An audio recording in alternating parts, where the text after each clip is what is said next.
A rash of gun seizures and gun arrests at Jacksonville schools. It is a growing worry for parents that we've been following closely. And so far this school year, we have seen 11 weapon in school incidents, 9 of those being guns. They've resulted in 14 arrests. The latest incidents include 3 brothers arrested at Saltech Charter School on the north side.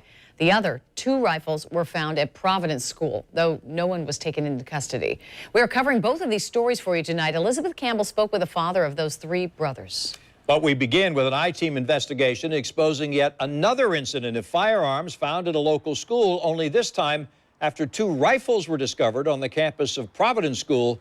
Administrators apparently hid the incident because no parents we spoke with say they were ever notified by the school. Tarek is here to show us what he's uncovered. Tarek? Tom and Mary, according to these police reports obtained by the I-team, 2 rifles were confiscated from 2 vehicles in the parking lot of Providence School on January 20th. But instead of immediately contacting the off-duty JSO officer hired to be on the campus that day, leaders of the private school apparently quietly swept the entire incident under the rug. Good kids that made a stupid decision.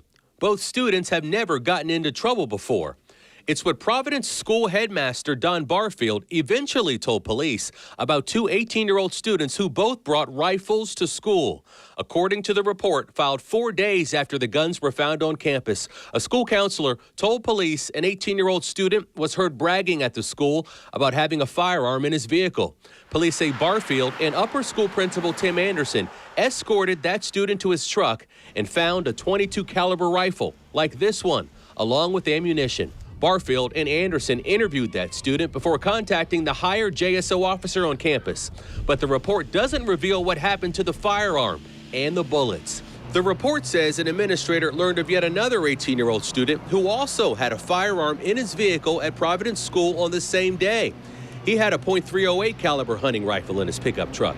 Barfield told police he dismissed both students and stated they were both good kids and he did not wish to pursue criminal charges. Crime and safety analyst Gil Smith says school administrators don't have the authority to determine whether charges should be filed or not. No, he doesn't have that discretion. You know, it's a felony, the officer takes charge and takes it over from there. Smith points to the Florida law that covers both public and private schools, which states possessing or discharging weapons at any school-sponsored event or on school property or within 1,000 feet of a school is a third-degree felony.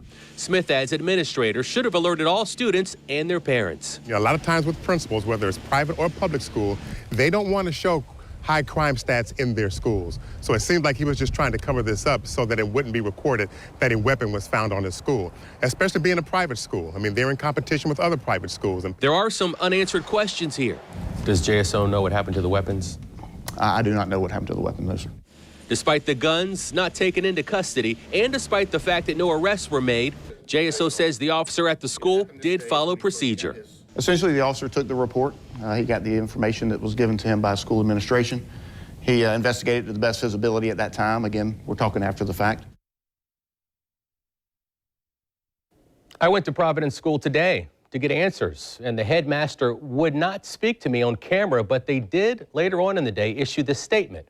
Providence School has a zero-tolerance policy on weapons on our property, and we take this very seriously.